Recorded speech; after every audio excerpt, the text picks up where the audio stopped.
Before you start creating your own websites, you need to learn a little bit about web design. And web design are basically the rules that the non-artistic people, such as myself, can follow so that you create professional looking websites.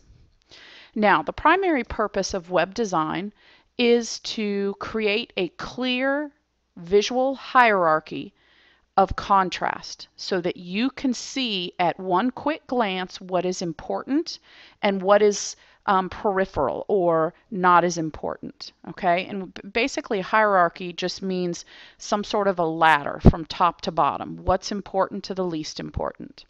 It's also one of the purposes is so that it can define functional regions of the page.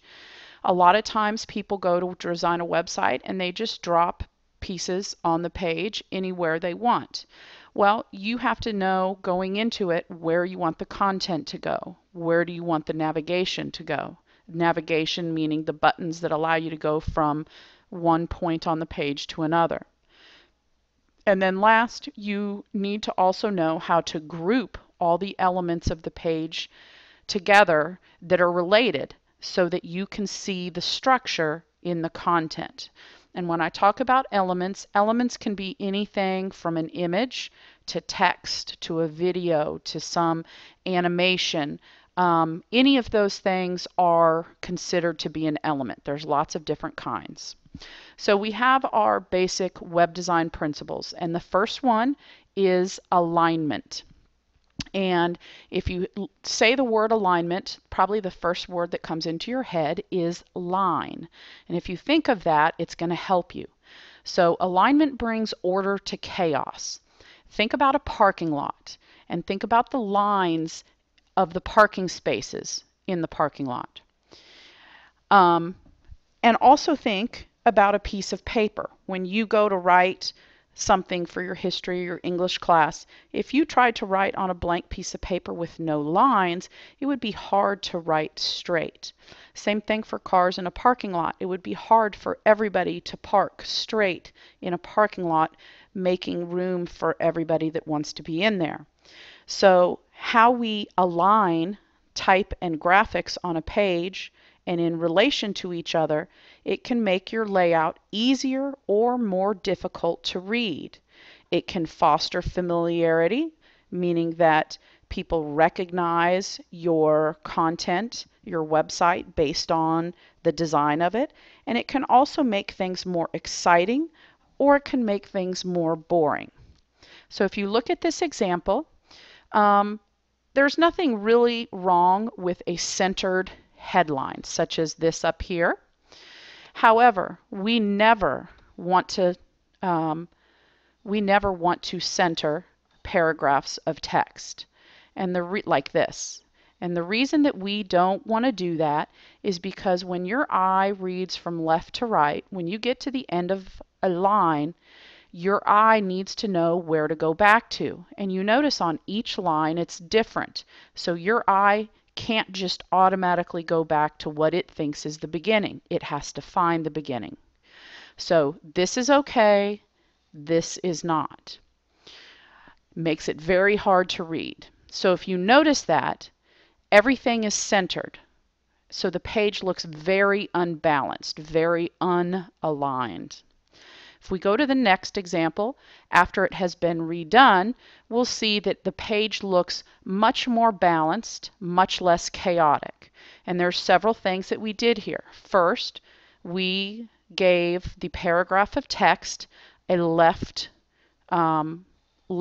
alignment, okay, left justification. And what that does is it allows us to read the paragraph clearly. We also have our headline now is what we call reverse type. It means it's on white type on a colored background, in this case blue. And that background was carried all the way throughout the page. So that obviously creates a line. Then an extra graphic was added, and we have one here and one here.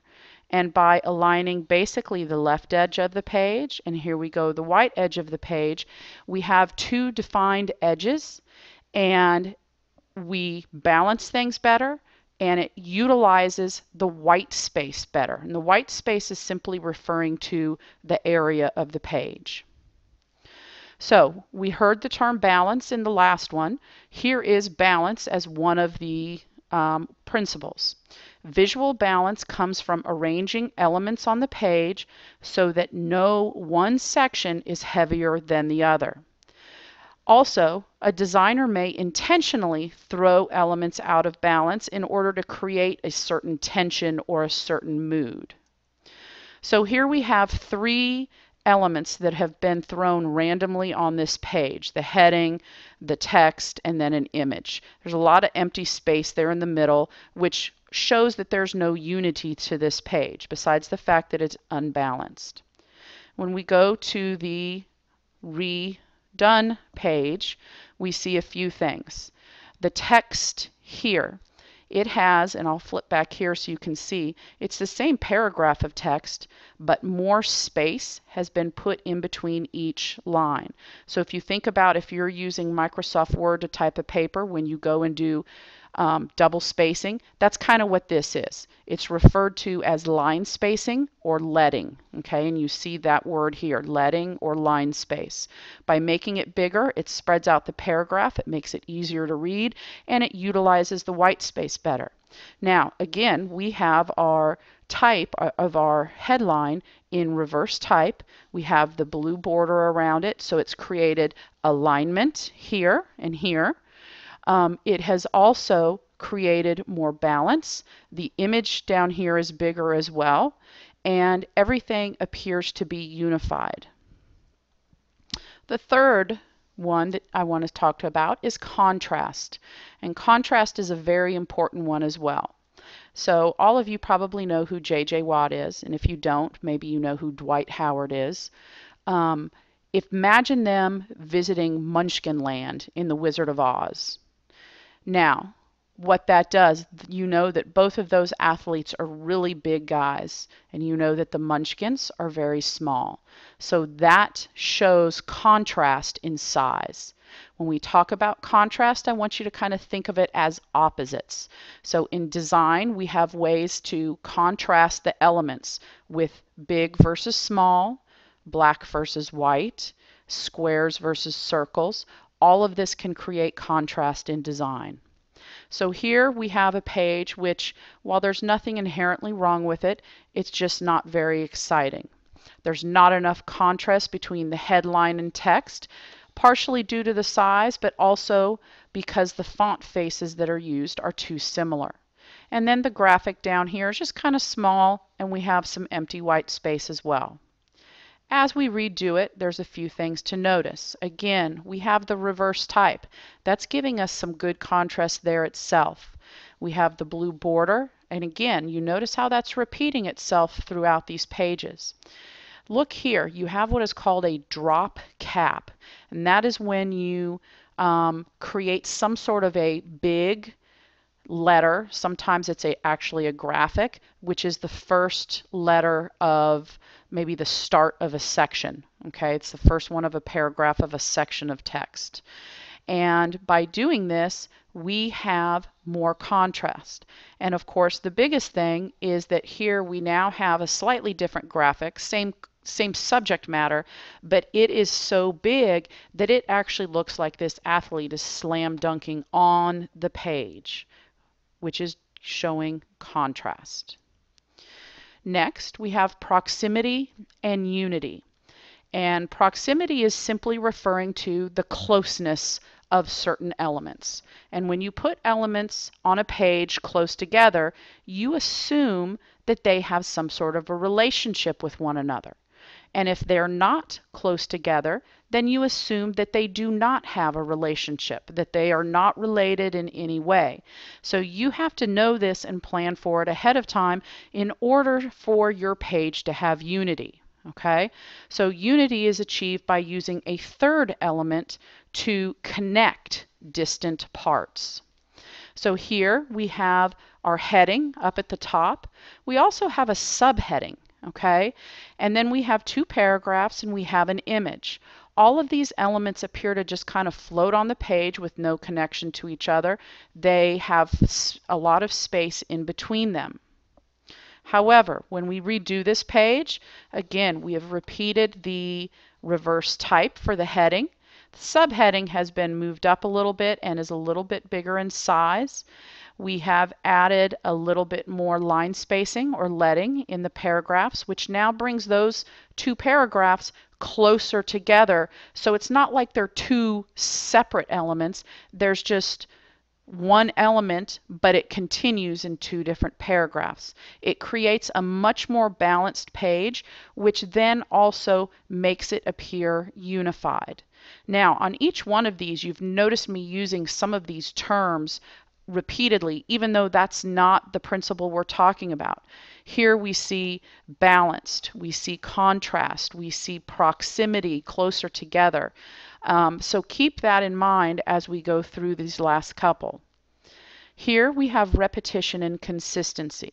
And when we create a website, we want to use repetition and consistency. We want each page to flow from one to the other where it is obvious that we are still on the same website.